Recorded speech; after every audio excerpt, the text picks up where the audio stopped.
کیا اللہ اپنے بندے کو کافی نہیں؟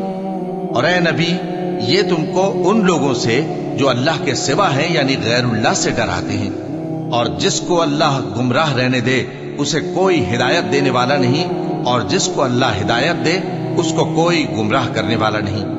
کیا اللہ عزت والا بدلہ لینے والا نہیں ہے؟ اور اگر تم ان سے پوچھو کہ آسمانوں اور زمین کو کس نے پیدا کیا تو کہہ دیں گے کہ اللہ نے۔ کہو کہ بھلا دیکھو تو جن کو تم اللہ کے سوا پکارتے ہو، اگر اللہ مجھ کو کوئی تکلیف پہنچانی چاہے تو کیا وہ اس تکلیف کو دور کر سکتے ہیں؟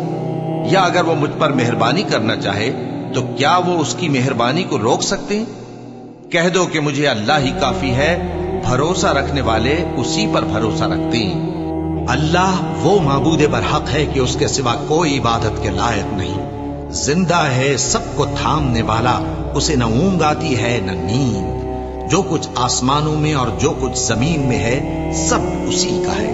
کون ہے کہ اس کی اجازت کے بغیر اس سے کسی کی سفارش کر سکے؟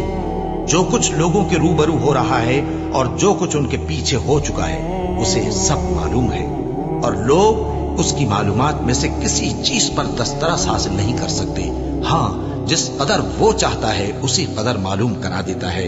اس کی بادشاہی اور علم آسمان اور زمین سب پر حاوی ہے، اور اسے ان کی حفاظت کچھ بھی دشوار نہیں۔ وہ بڑا عالی رتبہ ہے، جلیل القدر ہے۔ دین اسلام میں کوئی زبردستی نہیں ہے، ہدایت صاف طور پر ظاہر اور گمراہی سے الگ ہو چکی ہے۔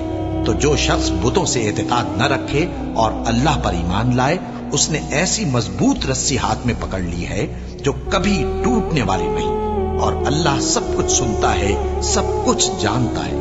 اور سن رکھو کہ اللہ کی یاد سے ہی دل آرام پاتے ہیں۔ جو لوگ ایمان لائے اور عمل نیک کیے ان کے لیے خوشحالی اور عمدہ ٹھکانہ ہے۔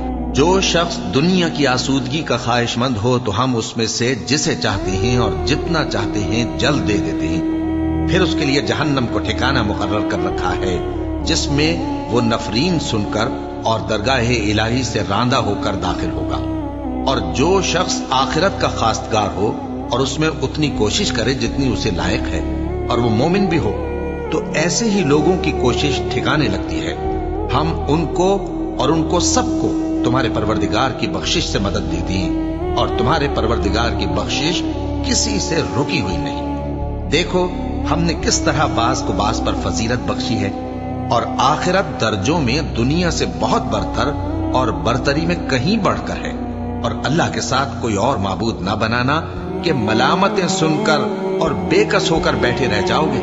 اور اس خدائے زندہ پر بھروسہ رکھو جو کبھی نہیں مرے گا، اور اس کی تعریف کے ساتھ تسبیح کرتے رہو، اور وہ اپنے بندوں کے گناہوں سے خبر رکھنے کو کافی ہے۔ بھلا کون بے قرار کی التجا قبول کرتا ہے جب وہ اس سے دعا کرتا ہے؟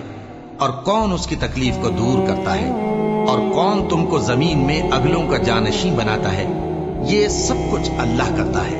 تو کیا اللہ کے ساتھ کوئی اور معبود بھی ہے؟ ہرگز نہیں، مگر تم بہت کم غور کرتے ہو۔